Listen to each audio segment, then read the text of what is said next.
আগের দিনই আমরা এক্সিবিশন থেকে বেরিয়ে একটু স্ট্যান্ডে ঘোরাঘুরি করতেই স্ট্যান্ডে গেলে যেটা আমাদের মাস্ট এই পকোড়াটা খাওয়া। এই পকোড়াটা খেতে যে আমার কি ভালো লাগে। আর আমরা মোটা হয়ে যাচ্ছি যা হচ্ছে দেখার দরকার নেই, বেরোলেই আমরা এরম ভুলভাল খাবার খেতে থাকি।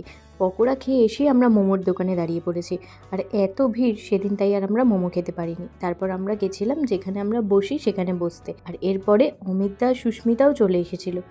আর আমাদের গ্রুপে কেউ যদি একটা ভুলবশত কিছু বলে ফেলে, ভুল করে কোনো কথা, তো সেই দিনের জন্য সে গেল। আর সেই দিনটা ছিল আজকে অমিতদার।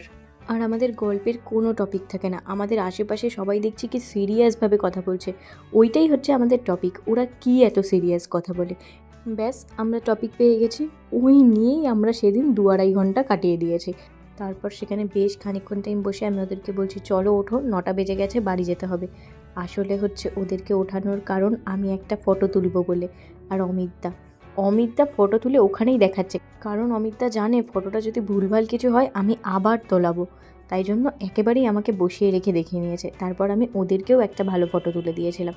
সেখান থেকে বেরিয়ে অনুষ্কা বাড়ি চলে গেছিলো, আর সুস্মিতেরা আমায় টোটো অবধি তুলতে এসেছিলো। আর রাস্তা দিয়ে যেতে গিয়ে একটা কানেরের দোকান দেখলে হয় না, ব্যাস আমরা খানিকক্ষণ ওখানে দাঁড়িয়ে পড়লাম।